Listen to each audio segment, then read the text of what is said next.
Hello and welcome to a view from the South Stand, and we are streaming from Hotspur Hood. It has finished Aston Villa 0, Spurs 4 at Villa Park. Let me introduce to my first guest today. His name is Perchy. How's it Perchy, how going, are mate?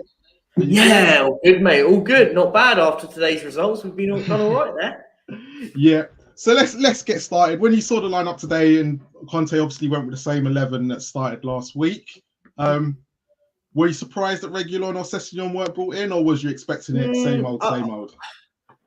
I was expecting him to play one of the left backs, but I'm not surprised he didn't because I just think he's had to get him back quickly. So it kind of made sense. I didn't really see it. I understood why he did that. Really, it made sense. I mean, first half was a bit shaky, but it made sense why he did it. So obviously, let's talk about that great start. First 10 minutes, especially after the results today, and Son hits one, first shot on target, and we score straight away. Couldn't ask for a better start. But then the next 40, 35 minutes, it was our backs up against the wall. Was you expecting Villa to score? Was you expecting such a reaction? Yeah. They deserved a goal. I think what Villa did in the end in the first half, they kind of just ruffled us up a bit. I think it actually shows a lot what we've actually come by. I mean, that's a typical Spurs performance. Maybe the first half of the season, we concede there. We go in at 1-1, and you look at it, go, Hugo Lloris put off a couple of decent saves as well in the first half. And I just looked at it and I went, and I tweeted it and I said, just get to half time, get 1-0 up half time. And I said it will be one of Conte's best half-time speeches, and it will come out and we'll dominate the second half. Ironically, that's what we did. But yeah, no, we were back to the walls. But one thing that you learn from a Conte system is we are very much more resilient defensively. Now he's got his three. He knows the three he wants. And yes, I've said that we need to replace Ben Davies, but we can't do it now. We're not in a transfer window, and it's the sort of thing you deal with in the summer. But he's been the back three has been resilient for him. You could argue maybe Emerson wasn't great first half, poor, but it was back towards the midfield really didn't help in a sense. Midfield was poor first half. We didn't have an outboard. There was a part of me just going, stop playing it short from goal kicks. Just lump it up if you have to. A couple of them, just lump it up and just allow us to have some time to regroup. But we dug in. I think people will look at it from a negative perspective that first half, and I actually look at it from a positive, looking, going, actually, we were very resilient that first half. Yes, they had a good few chances, but we didn't concede. And I said, you keep it at 1-0, you're in front into the second half, and yeah, I mean the second half is history. If you look at how good we were second half, they didn't have an answer to us. No, and looking at Villa in the second half, was it a case of they run out of steam, or did Gerrard try and do something different? Because they were getting the chances, they just weren't putting them away. And no, I think it was that. I think it was more us actually. I think we don't give ourselves enough credit. I think we actually look at it and go, Conte's looked at it and gone, where's our best? Where's our threats? The front three. Kane had more of the ball in that second half, and when Kane has the ball, and people sit there go, he didn't score and all this rubbish. I said Harry Kane dictated that second half, and it's the reason why we battered him. When Kane gets the ball into that kind of quarterback kind of role, like a bit like NFL. I don't really watch NFL, but that sort of sense of you just give him the ball and he'll dictate it. And when you've got players like Kulusevski, Son was clinical today, absolutely clinical finishing today from him. Kulusevski, again, what a player we brought in there on loan. I want to see the next tweet coming out of the club that we've confirmed the £25 million bid has been paid for, and he's a permanent player at the end of the season. Because what a player. And I tweeted it just before it came on here with you, and just saying that it's actually one of the only players for a very long time that I've fallen in love with so quickly at this club. He's just fit straight in. He has. We go on and on at this club, going on about we bring in players and we need to wait for them to bed in. Well, that notion is absolute nonsense now, because we brought in two players that have bedded in really well. And all we need, as I said, we need maybe 3 more into that first team, maybe 4. I would say 3. And you need some better squad players. And you've got a good squad there. If we keep playing like that, if we play like that all season, we'd be in the conversation in that sort of Chelsea region, maybe higher. But you play like we have done for the last 4 games, and that's the thing is we're looking good, but you just got to keep it up. And was that the difference today? You know, you saw Danny Ings with 2 chances, and then Son literally puts both his chances away, 100%, and all 3. 100%. Like I think you look at it and go, if they, for example, if they took their chances in the first half, we wouldn't be shocked to be 3-1 down, 4-1 down in that first half. Wouldn't be shocked because they deserve probably to be 2 or 3-0 up. But that didn't happen. That didn't happen, and as I said, but we've got clinical players going forward now. As I said, the three of them up top, like you look at it and go, like they're just you expect them to score from those sort of opportunities. The combinations between them somehow will get you goals. I said, Son's now on for the Golden Boot now. 4 goals off Salah, who can't score at the moment, and you start seeing that. And we look, as I said, we look unbelievable second half. And do you think our front 3 now is becoming a major threat? Like it's becoming one of the best and up there in the Premier League at the moment. If they keep doing, I think you're spot on. I think short. I mean, we can't get ourselves too carried away. It's only been a few months, but the point is that if for example, if that front 3 was Salah, Mane, and Firmino, people be talking about them being the best in the league. My point is if they're producing better like volumes of goals than them 3, and people talk about them 3 being some of the best 3 in the league. You could argue Man City's as well, equally as well, and they don't necessarily play in that sort of sense. But yeah, but I think for me, it's more the sense of we need to just keep rolling on now. I mean, the attitude is I saw somebody talking about the top 4 sorted. So no, we're not like Arsenal. Them lot were talking about it a month and a half ago, acting like they'd already got. Now look at them now. Was it? I think it's 6 goals off now of us. Yeah. Was it more than that? No, it might be more than that. It's more than that. I think because it was 6. It was 6 before the game. So it must be 10. 10. Yeah, it's 10. Yeah, it's 10 because they went down a lot. No, maybe 9 actually. Because it might be 9 actually because they scored, didn't they, just before the end? Yeah. But yeah, I mean, what a day for us. As I said, it can only get better if Brentford are going to beat West Ham tomorrow. But for me, I'm not worried about everyone else now because I think this nonsense people are talking about Arsenal got a tough run in. It doesn't matter now. As long as we do our job, we will be in Champions League next season. And the last time I was on here, ironically, I said to you, I don't really care. We were lost. And I don't really care about Champions League. That probably was the most thing that came out of that one. But I don't genuinely care. I still don't care necessarily about Champions League football. I still don't care about it in that essence. But if it means it stops them not down the road having it, then I'm more than sold on the project. There's more spice to it at the moment with Arsenal. But I do look at us now when I said, if I could swap Champions League football for a trophy this season, I would have done it without my eyes closed easily. With my eyes closed on that easily, because this with Antonio Conte now, it's not about qualifying for the Champions League. It's about winning leagues, winning the Champions League, winning the FA Cups and whatnot. And we need to have next season has to happen where we go and get that first trophy under him. Because I have a funny feeling because obviously his contract's up at the end of next season. I think he stays, by the way, now. Yeah. Changed my tune on a little bit. I thought he'd go, but I do think he stays. Yeah, I think he's because I think. However, what he has done, he's given him enough now ammunition to walk into the boardroom and say, "I want this, this, and this, and you're going to do it because I'm going to win this team. I'm going to win the league for this team." Because that's the sort of manager he is. He'll walk in and say, "If you give me these 4 players, I'll win Spurs the first ever Premier League," because he's that good of a manager. And And you see how he manages in this club, and of recent, like the last few games, we've been insane. Let's talk about the last few games. Do you think that actually now everyone, Conte's probably got his best 11? Obviously, the wing backs keep changing, and Doherty's obviously picked up a lot of form. But do you feel like the players are starting to believe in these methods, and we've now got the players to play the 3-4-3?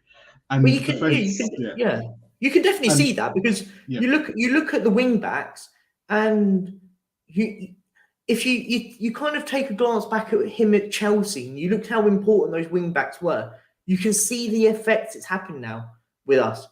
Mm-hmm. He trusts Doherty at the moment. To a certain degree, he has to fill with Emerson. Still in debate if he's the right man. I think he actually trusts Reguilon, maybe Sessegnon. but I think he actually trusts the wing backs. I think maybe what he might do is he might get rid of one. I would say he probably gets rid of Emerson and goes and brings in another one. Maybe gets in it, and I think he'll probably keep the 2 left wing backs. Probably, maybe gets rid of one. Yeah, probably Reguilon's probably more likely to go at the end of the season. If Reguilon goes, I wouldn't be too. If Reguilon goes back to Real Madrid and we get 45 million euros for him, I wouldn't be too bothered, because you can go and you can give Antonio Conte the job to go and bring in someone you probably trust him to go and do it. Yeah. So as I said, but I think if he doesn't, I think he probably keeps him. Arguably, that could be debated, but yeah, I think, as I said, we just need a bit more squad depth, few players to go. As I said, we need to get rid of the ones that are out on loan, that we need to offload them. We have to just get these things done quickly. Theoretically, what you don't want to be getting into sort of near the end of July and you've still got players like Lo Celso and Ndombele, all these on your book still. You kind of want them done in June, offloaded. We can rebuild and get players in that we need. And, looking at the results today, obviously Man United playing earlier, losing to Everton, and then Arsenal obviously losing to Brighton today, which was a surprise to all. And obviously the Spurs boys would have known this when going into today's game. Were you surprised that actually how calm and how they dealt with today, and still, especially after the first half and then, going into the second half, this for us this is not a typical Spurs performance. It was, we're usually expecting to go into these games, and especially after the results going for us today, and probably do a Spurs. But does it feel like something is changing at the moment now under Conte? No, I think the players have belief. I think the players believe they'll win every game now to the end of the season. Genuinely, I honestly think those players think that they can win every single game until the end of the season. I wouldn't be shocked if they're now. I feel like they've got the confidence that they can turn up at Anfield and batter them. Like, it's one of those sort of we're starting to get to that kind of feel with it all, with the way that we're playing at the moment. But as I said, this is what I've said at this moment. This is what's on Twitter, and I said to everyone, I said, calm down. Yes, great result, another great result.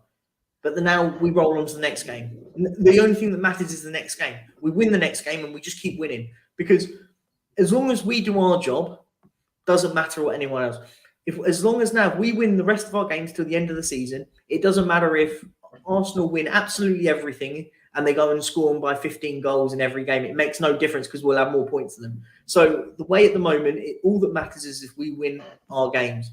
And I don't care about them now down the road. And people saying, they've still got to go to Stamford Bridge. They've still got to go and play Man United. Doesn't bother me. They could go and beat them.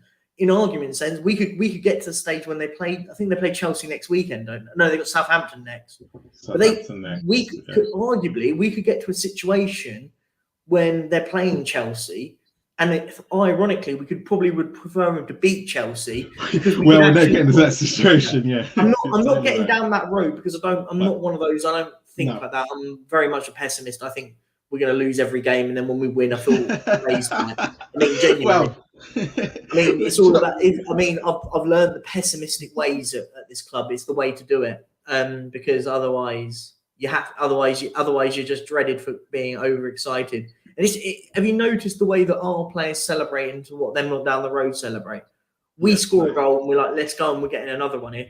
They celebrate like they won the Champions League in every game. I saw Martinelli's offside goal when I'm being told that it's not. It was clearly offside.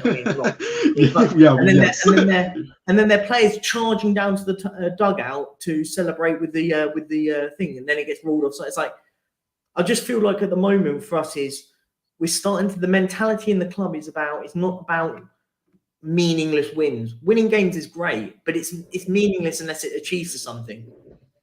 As I said, top four is not an achievement, in my opinion. It's third loser. And I stand by that for a reason. Finishing in fourth is third loser. We need to move on from it now. The opportunity for us is to start. Antonio Conte could be the most successful manager at this football club if he's given the tools to do it. Genuinely, he's that good. He's in the Klopp and Guardiola bracket of good.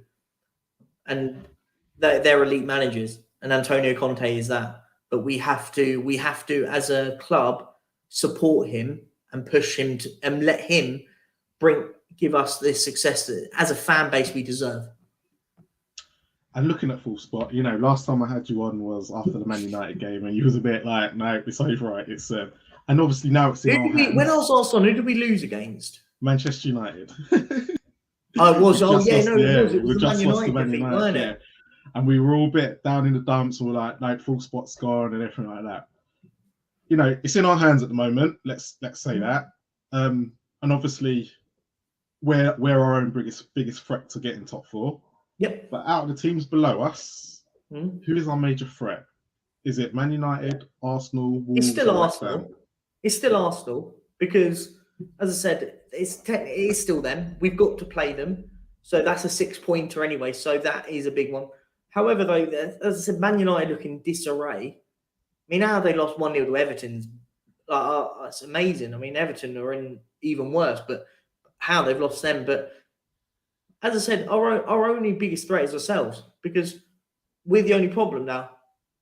We could just who we got next? It's Brighton at home on Saturday. Brighton at home. Yeah. You look at that and you go, Brighton can't score. Yes, they scored 2 today, but they struggle to score goals, and we at the moment just keep on scoring. You look at that and go, you get even if we won 1-0 there, beat them at our place next weekend, and then the weekend after that we're playing. You're going to remind me. We have got, I want to say Leicester. I think it's Leicester. No, yeah, Brentford. You might be right. Leicester. Yeah, we've got Brighton, Brentford, and Leicester. Brighton, what's it? Brighton, Brentford, Leicester. Yeah, Brighton, Brentford, Leicester. So you look at that. Brentford away is not going to be easy, by the way. That Brentford away. Brentford away is not going to be an easy game. It's not going to be easy. No, you're right. It's not been an easy place for teams to go to. Liverpool didn't win there. Man City only just beat them over their place, if I remember. I could be wrong.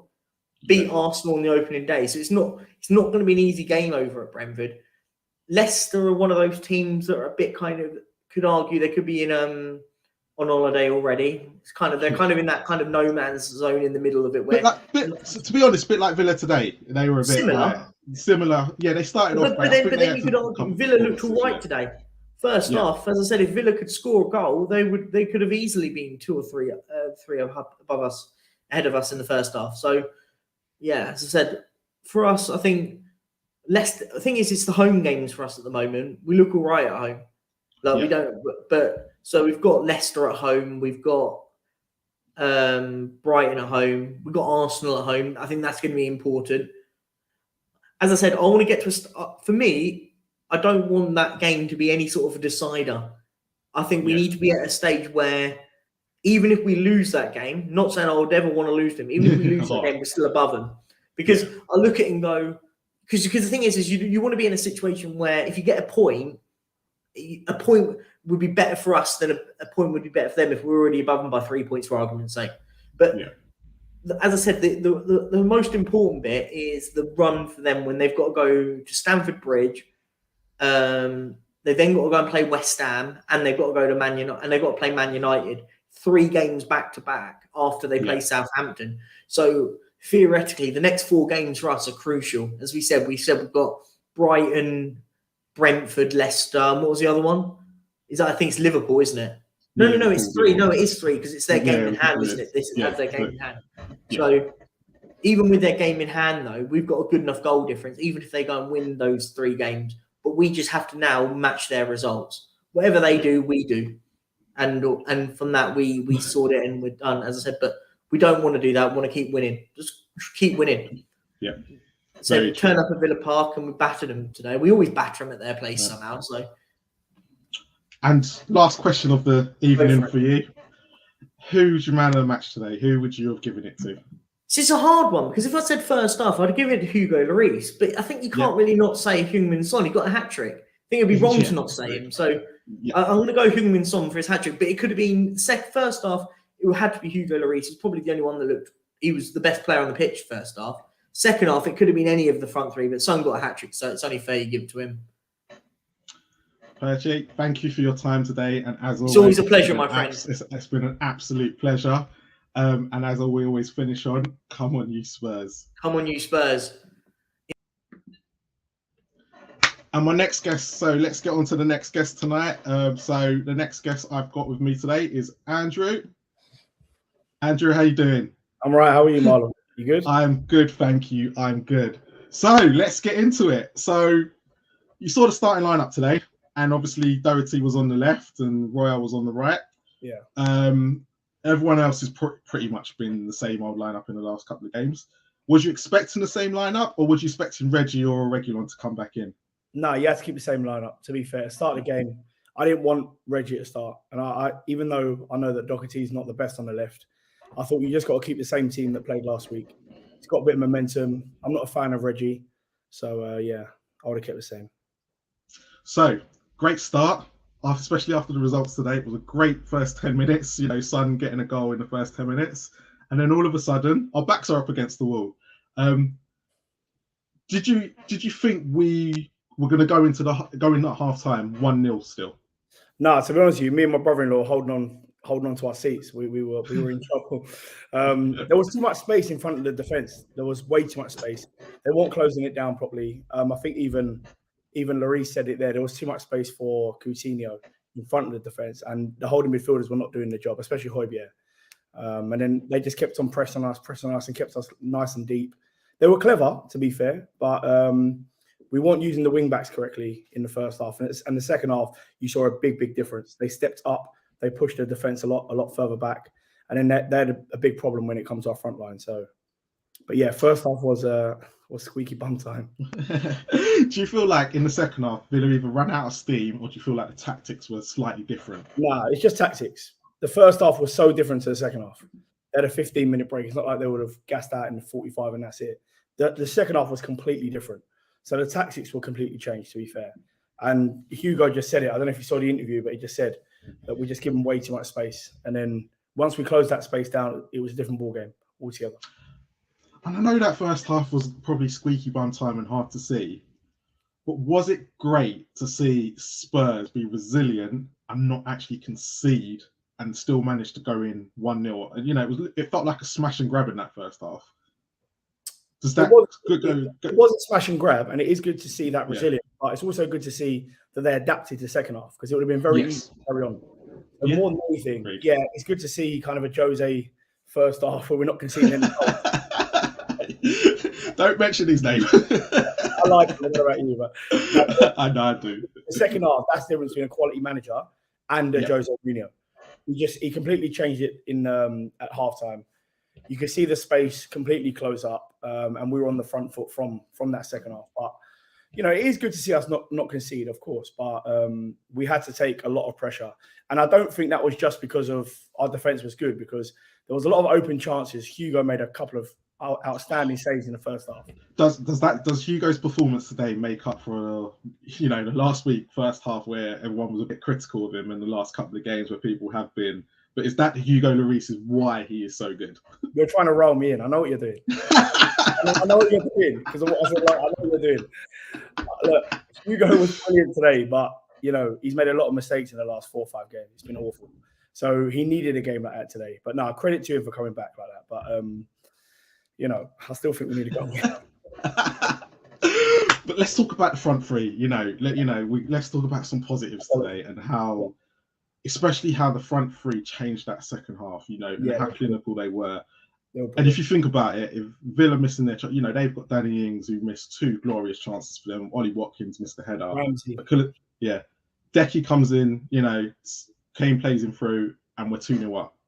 Son, obviously will be strikes as well. Are our front three becoming a handful for other Premier League clubs? And are they becoming a really strong front three that actually we could build the rest of the team around them? Well, look, Cooley's obviously made a big difference. Complete different on the right-hand side. So he offers something that other players don't, that Lucas Moura don't, that Bergwijn don't. He knows how to play that position. So the other 2 players, we've seen them for years. We know how good they are. You added someone like Cooley with that, it's brilliant. And you can see by the amount of goals we're scoring. He scored 5 against Newcastle. 4 again today. And Newcastle and Villa are not slouches. They're good teams. You know what I mean? I'm not being funny, but they're not. No disrespect. They're Look at the results. Yeah. No one's battered them as we've done.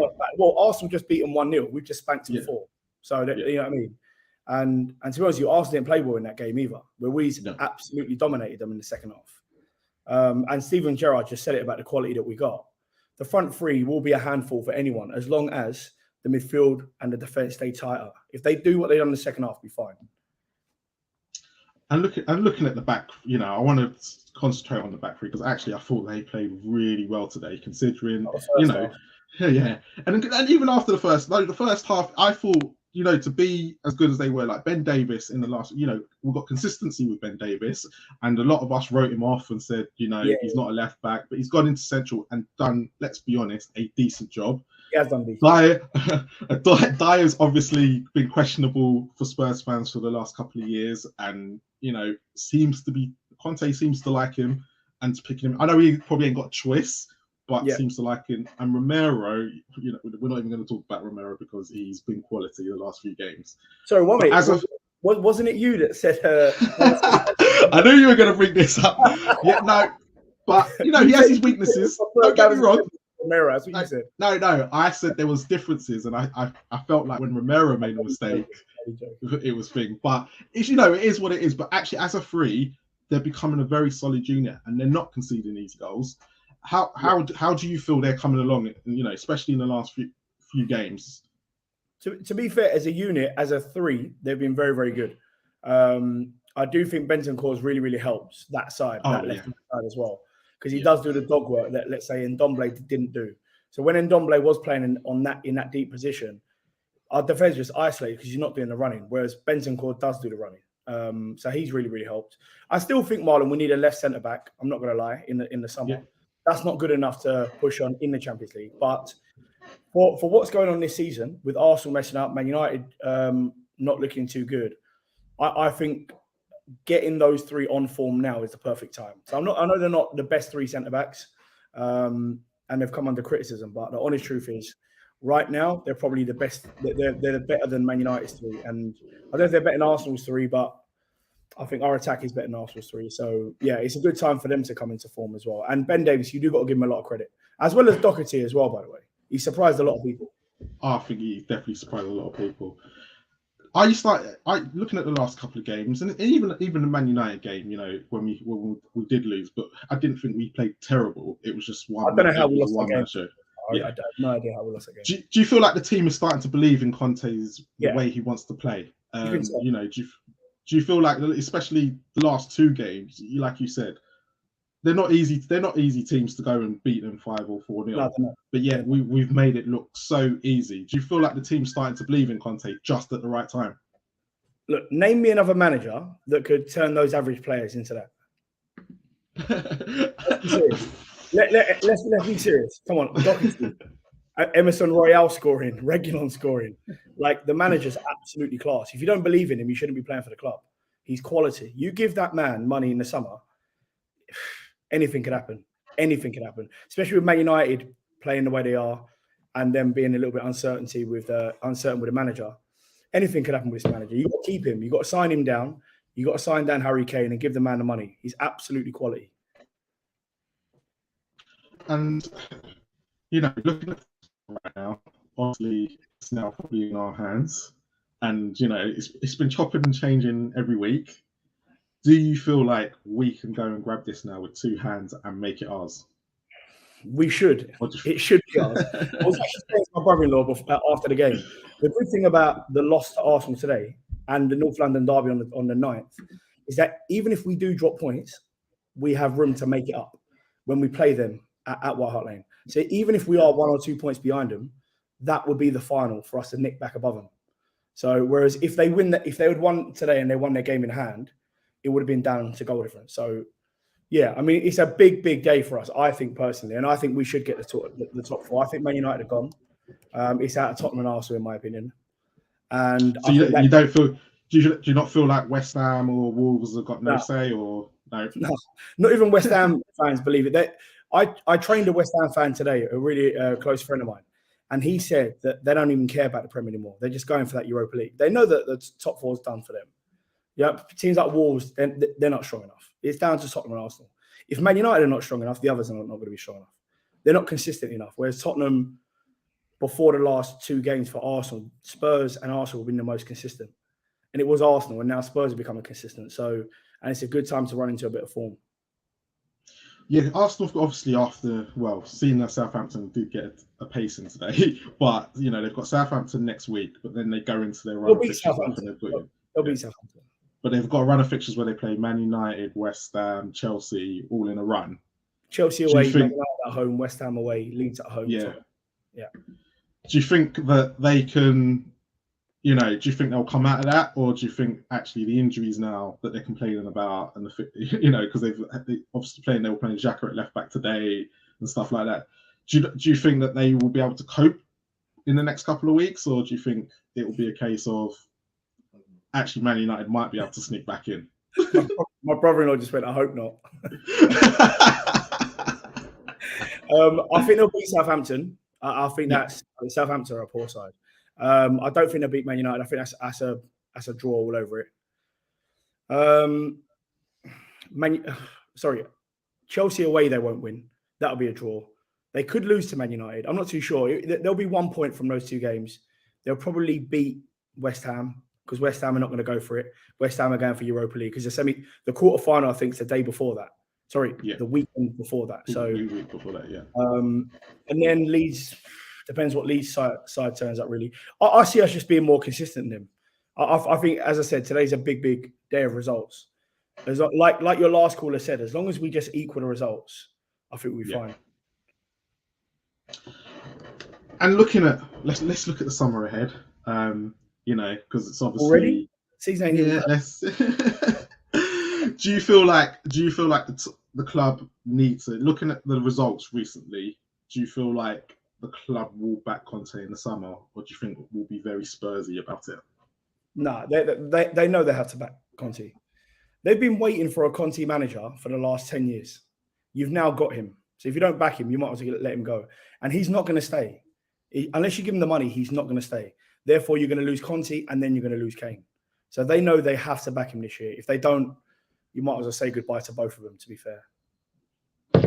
And do you think that, if when we say back him, is it more of a case of players he wants, don't just go and spend willy-nilly money here and there, and players, because everyone's talking about Lo Celso and obviously Ndombele have got to come back, and it's whether Villarreal are going to take Lo Celso on loan again, who's going to pay for Ndombele, so we kind of both need players to do. No one's going to pay for Ndombele. I'll be honest with you, look at the decisions he's made in January. He's let go Lo Celso, he's let go Ndombele, he's bringing 2 players he trusts, and arguably 2 of the best players that we currently have right now, taking away Kane and Son. So you just got to trust him with it. How can you not trust him with it after you've bought a player like Kulusevski and then you bought a midfielder like Bentancur? You just have to trust him. If you don't trust him, you're mad. And Paratici knows these guys as well. They're bringing in people they trust. You can't. It's a tough one. You can't trust Ndombele and you can't trust Lo Celso. So I would sell Lo Celso and I'd sell Ndombele and then give him those funds for a left-sided centre-back. I think we said a creative midfielder and then a backup striker. And looking at it, do you think we need a creative midfielder still? If Kane's going to come in and drop in and Kulusevski's going to play on the right and Son, do we need one? Bentancur's doing what he's doing. Do we just need another midfielder to play in there, or do you think we do need a creative one? We've got Sarr coming at the end of the season. So he was on loan this year. So we've got him. That's a CDM. So I don't think we need another CDM. Now we've got Bentancur and Sarr's being brought back. I still do think we need a number 10, an Eriksen style player. Even maybe a Dybala, and then maybe Kane can drop in a little bit. So we do need a bit more creativity. I know we're scoring a lot of goals, but that was one of our biggest worries maybe 2-3 months ago, is that we wasn't actually scoring goals, weren't creating anything. So I do think that we've missed a player like Eriksen. Even as a bench player, get rid of the player like the likes of Dele Alli and then get in another kind of creative midfielder, and I think we'd be fine. But I do think we need one, definitely. And the last question of the night, as always, who are you giving your man of the match to today? I'm going to let my niece answer. Come here. Here's my niece, Georgia. Say hello to everyone. Who's your man? Who was your man of the match today? Come on. Probably Son or Kulu. And why them? Come on, explain why them. Well, Son, the hat trick, and he played really course. good. Yeah. And Kulu because he's sitting players on his bum. I can't even disagree with you. Mate, that's a better one for the Marlon.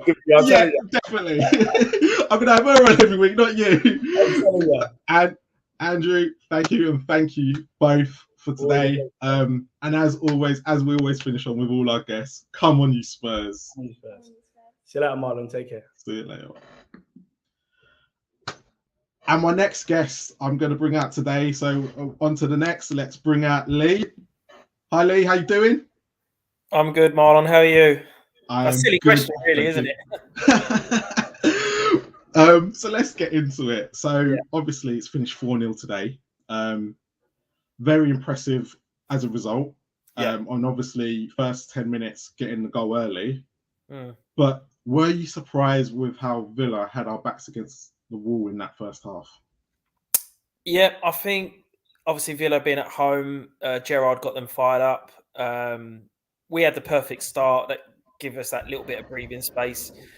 They were just on it, Villa. From after the first goal, from the 5th minute, they were just on it, and I thought, oh God, like it's going to come soon. And then Ings missed a few good chances, and you just think, God, if that was Harry Kane playing for them or Son playing for them, we'd be 3-4-1 down at half time. So it was surprising from them. I knew that they couldn't keep it up, that intensity. No team can for that. So I knew the second half, after a talk, it will be a lot better from us. But we sort of rode our luck a bit, but you sort of need that, don't you? Were you impressed or were you disappointed?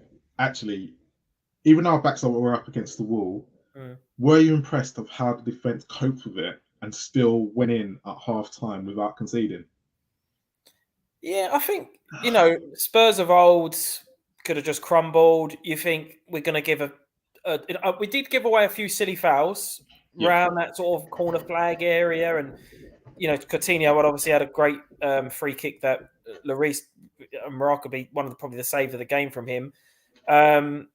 You think, they had one where they dribbled it in the area. You just think, oh, someone's going to stick their leg out and it's going to be a penalty and stuff. So the mentality of the team, great to sort of get in at halftime. I knew if we get in at halftime 1-0 up, Conte's talk would be obviously massive. And I knew we couldn't play as bad as we did because we couldn't even string a pass together in the first half. It was weird. It's like, I was listening to Graham Souness after and he's like, Villa deserves something. It's like, yes and no from the first half, but they did nothing in the second half. And do you think it was a case of they ran out of steam, or do you think it was tactics to play what had happened, what then ended up playing out in that second half? Tactics, I think, more than anything. I think we sort of I think we got more protection from the back three. And obviously it was world-class finishing. The finishing was unbelievable from us. The front three are frightening, and you can just see how much Kulusevski makes a difference for this team. Mora was the person starting week in, week out. Kulusevski is a completely different player. Hasn't got the pace of Mora, but he rarely gives the ball away. So intelligent, so calm. Got a goal, another assist. But yeah, I definitely think the tactics in the second half. I think we were brilliant in the second half, and defensively, I wasn't worried. When we went 2-0 up, that was it. I knew we were fine. And let's talk about that front three. If that front three was playing for Liverpool or playing for Manchester City, would everyone be talking about them? And do we have a front three for next season? Actually, if we built the team around them, could actually be doing some bits for us next year? Absolutely. Top four is going to be I feel if we get the 4th place in Champions League football, Conte stays, Kane stays. Kulusevski is only going to get better, in my opinion. He's still 21. He's got, he hasn't got loads of pace, but he doesn't need that pace. He's intelligent. It's like Kane. Kane's not really pacey, but the intelligence of him, and I think Kulusevski will learn a lot from Kane. We probably need better players. Like, I feel that Bergwijn and Mora, I don't think we'll need both of them next year. I think one of them will probably go because I think we need to strengthen that. I think we need to have another centre forward to sometimes bring on with Kane, or when we're in Europe. We're going to play more games. We can't play Kane for 55 games a season.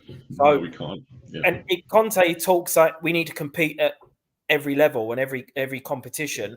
We'll need someone. Obviously, we can't get someone as good as Kane, but we need someone who is a proven striker to go up top there. We probably need a player to be more of a replacement for Kulusevski or Son. Someone maybe can play either side. But yeah, we do need that front three would be talked about more if they're from Liverpool or Chelsea or someone like that. But just think we need a little bit more depth on the bench on that in those positions. And looking at Son, hat trick today is very, and as this person has said here, second in EPL in the Premier League scoring list right now, just behind Salah. Is Son having probably one of the best seasons at Spurs right now? I'd say, the last few games he's been playing a lot better because I remember a few weeks ago, I've watched him quite a few and I just thought there's something missing. He was getting the stats were there, but his all-round game was a bit off and he looked a bit leggy or a bit, he just didn't look his usual self. But in definitely the last 4 games, he's sort of like still getting the stats. Obviously, he got the hat-trick today, but his all-round game's got a little bit, he's got a bit more form on that side. So, if he can finish, take away Salah's penalties, Son will be top scorer in this league. If Son was taking our penalties and took Kane's ones, he'd be top scorer in the Premier League. So, hopefully he can continue. This is the time now where, obviously, the business end, you start watching other games. I don't normally like watching if Arsenal on the box and stuff like that. I don't want to really watch them, but now I'm watching them because I'm supporting the other team as much as my own team. The Palace game, I jumped up off my seat as much as I would for a Spurs game. So, hopefully Son can finish the season as he's played the last few games. And, look at Kane as well, like the 12 goals or was it 9 goals in the last 2 games and Kane hasn't got one. Who would have, if someone what would be the odds on that? Seriously, nine goals in the last 2 games and Kane don't score any. You'd be like, absolutely no chance. Kane's getting 3 or 4 of those. So it's encouraging to see that we're scoring goals without Kane have to score. But it's obviously Kane is playing a pivotal part in his assists and just his build-up play and the way he brings people in. So I can't believe it. I just can't believe how Conte turned us around. We got a bit lucky in that. We got very lucky in the first half, but come out second half and we've just killed them off with world-class finishing from the free. 4th spot. It's now in our hands. Do you think that we'll now, the momentum's with us, or do you feel like are Man United, are Arsenal, or Wolves, or West Ham? Who's the biggest threat to 4th spot to us as well at the moment? I know we could say Spurs are the biggest threat to Spurs getting 4th spot, but which other team do you think is going to be chasing us down right now for that 4th spot? Definitely not Wolves or Man United. Man United, I didn't see the game, but to get beat by Everton in the way they're playing, I think they can't be in good shape. It's still Arsenal, but I just think West Ham, we probably would. No, I don't think West Ham are going to have it in them. I'm not sure. If they go through in their Europa League game, then they've got their eyes 80, 90% on the Europa League. If they go out against Barcelona, Lyon, then I think they'll be deflated. And I think that'll take. So I don't think they'll do it either way, whether they go out or go through. I think Arsenal, because they are a team that still could pull a few results together. I don't think Man United, I think they're all over the place. I still can't believe we got beat to them.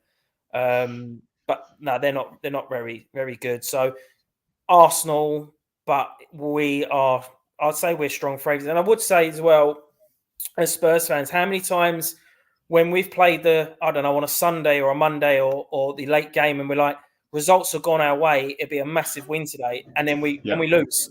Yeah. And we're like, it always happens. And very true. We just won 4-0. Forget how we've done that and how the first half was. We've won 4-0. Man United and Arsenal have lost. And it's like a new mentality. He has done something special for Spurs. And I am I am so confident we can get that fourth place. I think from last week, obviously I won't be speaking on there, but after beating Newcastle, we're like, oh, Villa away, tricky. You know, Arsenal will beat Brighton and we'll probably lose to Villa. That's the way Spurs are. And it's completely flipped around. Arsenal have gone Arsenal-y, or whatever you want to. You know, they've gone. They took our Spursy name, and we've got to beat. Obviously, we've got to beat everyone, but Brighton at home, we've got to beat them. I think we've got one game we can afford to lose, or to be Liverpool away. I think we've got a free hit in that one. But yeah, I think when we get to Arsenal, it'll be a case of we don't need to even beat them that game. I reckon. I think we just need to avoid defeat. And I think hopefully by then we might be 6 points clear and we stay 6 points clear with 2 games left. So, yeah, I think I'm very confident that'll be ours. And the last question of the night, for such a great victory today, who gets your man of the match? Lloris first half, Son second half, if you could. It was that night and day with the performances. Yeah, I think obviously you can only give it to one person. I'll give it to Son, especially for the hat trick and stuff. And the finishing. It wasn't just 3 average goals. It was great finishing, composure. And I would say as well with the goals we scored, you look at them, they were all, the Dyer first one, long pass. All right, we got a bit lucky. Kane's shot was going miles wide, but that comes from a long pass. Lloris, long pass, and Kane obviously was involved with that. And then Romero with a long pass. I'm saying long pass rather than long ball because they were, especially Romero, they're long passes, But we don't have to play great football. You can score a goal many ways. And we've showed that 3 of our goals are from that long pass in the right area, the little flick from Kane. Great finishing by Son. So, yeah, man of the match, Son today. But Lloris, 9.5 out of 10. Lee, thank you for your time today. And as always, as we always finish with our guests, come on, you Spurs. Come on, you Spurs. Cheers, Marlon. And on to my last guest of the night, as with last week. And I've got Mark back with me today. Mark, how you doing? Oh, mate. I am... I'm buzzing. Do you know what? It was just like a roller coaster of emotions. After the first half, we went 1-0 up after a couple of minutes, and I thought, here we go. And then they battered us, and I thought, do you know what? I thought, look, fair play to Hugo Lloris and Royale in the first half. Not Royale, sorry, Romero. They were solid. I thought Dyer was. Sorry, let me shut the door. I thought Dyer was poor in the first half. Højbjerg was poor in the first half. And I don't know what Conte said at half time, but you got Højbjerg doing Cruyff turns and taking 3 of their players out in the second half and stuff. And I was just like, oh my God. I'm just so happy that it's just since obviously, since we first started doing this podcast, we've been so up and down, but we're on the up and we're just getting better. And the thing is, the football we play at the minute is just a joke. It's a joke. It's. I know, like, if you look at the stats after the game, it's like the possession is like 52% Villa, 48% Spurs. But what we did in possession was just superb. I thought the back 5, obviously including Lloris in the second half, the one touch was just incredible. And look, a lot of focus is going to be on Son tonight. A lot of focus is going to be on Hugo Lloris tonight. But you just got to look at Kane and just think, is he not the best player in the world? I knew you were going there. Honestly, Marlon, is he not the best player in the world right now? I'm saying, all right. As I pointed out to someone the other day, he's been poor. But did you know, this is an actual fact, that since Conte arrived at Spurs in November, we've scored more goals than Arsenal have the whole season? Yeah. This is what I'm saying. Like, Conte's gone in. Yeah. Like, obviously, Nuno's trying to blow smoke at Kane, and Kane's not having it because Kane's move got let down to Man City, and like, obviously, it just weren't working out for him. But Conte's come in, a born winner, and just put his arm around Kane and said, "Listen, I will make you into the player you want to be." And just a little look over his shoulder to see Son running through. Listen, it's a liberty. It's getting to the point now where every time I watch Kane, it's just like it's just. it's just incredible. And just do you know what? A standout today was Romero. I have not seen a centre forward get the better of him this season. I know Ronaldo at Old Trafford obviously done a madness, but Dyer was weak to the tackle obviously for his first goal, and he obviously beat I think it was Ben Davies to the header or Doherty to the header for his third. But listen, Romero goes in to a tackle 110%, and like he runs full pelt at people. And Ollie Watkins shit himself today. He shit himself today. I thought Danny Ings had a good few chances in the first half, but listen. Our front three at the minute are the best front three in the league by a mile. Obviously, you've got Jota, Mane and Salah, but Mane's been poor this season. Salah's hit a bit of bad form. Right now, since January, our front three, even Matt Doherty's in the top 6 for goal involvement. I saw that since January. And you know what? Like, I'm on cloud 9 at the minute. I know obviously Arsenal lose, and I'm going for them because they were giving me so many pelters for the last. They take the mick out of me for being on this channel. They think it's like they give me so much abuse because I go for them. Man United fans as well. Where are you? Oh my goodness, where are you? Do you know what I mean? Giving me shit all the time. Come on, where are you? Do you know what I mean? Hold by Everton, hold by Brighton. We go to Aston Villa and do a demolition job. It literally in the second half, I was looking at it thinking, oh my God. Yeah, so looking at the front three, you know, 110 miles. I'm just so happy. I can tell, mate. I can tell the excitement on your face. We're so passionate about Spurs. We love Spurs. So, do you know what I mean? When we do a job like that against Aston Villa, it's a hard place to go because once their fans get up, it's a hard place to go, mate. Honestly, when their fans are behind them and they sing that yippee go, and all that stuff, and they're bombing at 110 miles an hour down the wing and stuff, but. Do you know what? We went in. It was good that we didn't concede before half time because I thought if that we was went going to be my in next question. 1-0, different game, they would have the momentum. They would come at us. But look, Kulusevski's finish was just like a Defoe. Do you know how you take that little touch and just whips it? Yeah. And it was just one of them ones. So I'm really happy. And were you impressed with the back three, how they coped with Villa's pressure in that first half? Sorry, mate. Was you impressed with our back three or back five for how they coped with Villa and not conceding in that first half? Hold on, I've got a guest there. Up the Spurs. Up the Spurs. Come on, boys. I was kind of impressed because we kept them at bay. But I was more impressed with how we didn't concede. Do you know what I mean? Like, I know obviously they missed their chances and it was more down to them, but I was just more impressed with Spursy. Is a phrase for being bottle jobs, and people use it like, "Oh, we would have went 1-0 at half time." Spursy, oh, that's Spursy. It was just obviously we had a lot of praise for Hugo at half time. Obviously against Newcastle, we kind of made an error, but at the end of the day, mate, it's like one of them ones. It was when Matt Doherty went off and Reguilon come on. Like Reguilon for me is he's a luxury. When we're dominating the game, he's all right. He gets forward. They're all right over the place, and he'll get into space. But in that game, I just don't think it was the game for him. I didn't think he done bad, but Matt Doherty's more. I think he's more kind of like a disciplined defender. I think he can defend better than Reguilon. And at the minute, Matt Doherty's flying. So when that change was made, I thought, do you know what I mean? I thought, here we go.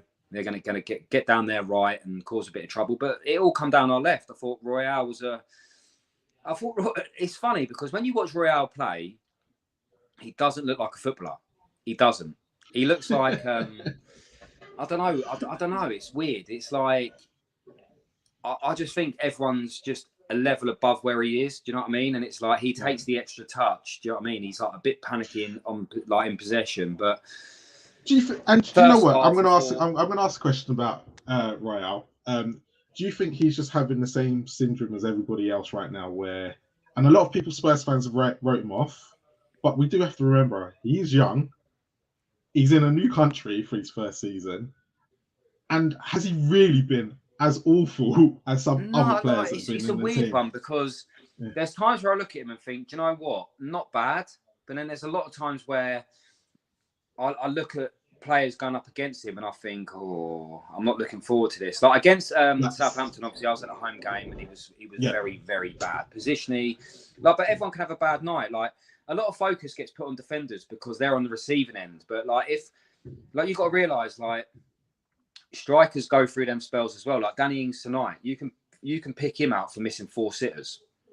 But you don't ever do it. You always pick on defenders because they're the ones who cost your team. So at the end of the day, like, you got to look at it. Coming through Barca Academy, he must have a bit about him. Barcelona ain't no mugs at that La Masia. Do you know what I mean? And with Emerson, he's got a bit of age on his side. He's got a bit of. It's his first season in the Premier League, the hardest league in the world. He's got a few assists. He's nicked a couple of goals. Under Conte, I trust him to build anyone up. Do you know what I mean? I thought Matt Doherty was done and dusted, but look at him at the minute. Oh, do you know what I mean? It's Matt, like out of all the wing backs, he's been most. It's how you're coached. It's how you're driven. I mean, Conte's a winner, and you've got people like Kane. You've got people like, to be fair, Højbjerg in the second half. Bentancur was amazing today. I thought he was just so delicate, he was just there. He was just like playing the one-touch pass and popping it off, slowing the game down. Romero.